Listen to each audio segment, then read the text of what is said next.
une fois, on se retrouve dans cette émission Origine des mots, l'émission où le mot prenne sens et signification. Mesdames, Messieurs, soyez les bienvenus.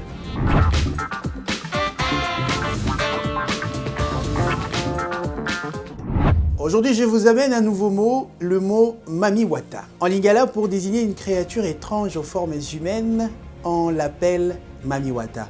Est-ce que vous connaissez l'origine de ces mots?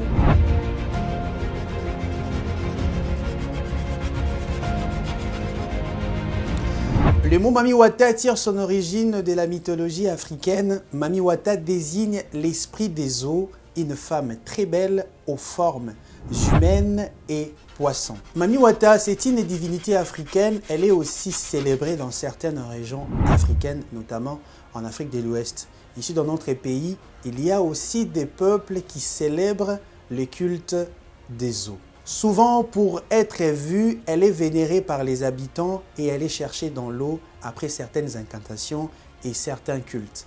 Dans chaque tribu, Mamiwata porte un nom. En Kikongo, pour désigner Mamiwata, il y a un nom qui est approprié.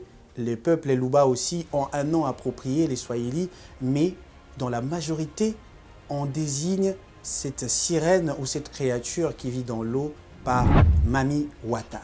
Que ce soit au Bénin, au Sénégal, en passant par la Côte d'Ivoire et en République démocratique du Congo, pour ne citer que ce pays-là, pour désigner cette créature aux formes humaines et poissons, on dit Mamiwata.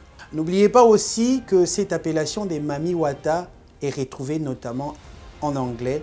En anglais, pour désigner cette créature étrange qui vit dans l'eau, on dit Mamiwata.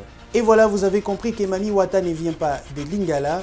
C'est une appellation de la mythologie africaine qui désigne une sirène, une créature très belle et étrange qui vit dans l'eau et souvent qui apparaît dans les rêves et dans les songes. En voyageant, si vous écoutez l'appellation de Mamiwata, vous êtes en train de comprendre que ça ne vient pas du Lingala.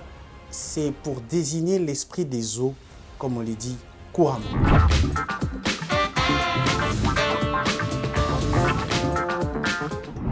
Origine des mots, c'est l'émission d'histoire, c'est l'émission de la vérité, l'émission qui vous fait manger et vivre la vérité de certaines choses et certaines histoires que nous ne connaissons pas sur notre culture et surtout sur notre langue la plus belle, le Lingala. Prochainement, je vous retrouve avec un nouveau mot pour vous donner une nouvelle signification et surtout une histoire, car derrière chaque mot se cache une histoire, car la République démocratique du Congo est un pays de diversité culturelle. Je vous retrouve prochainement. Bye bye.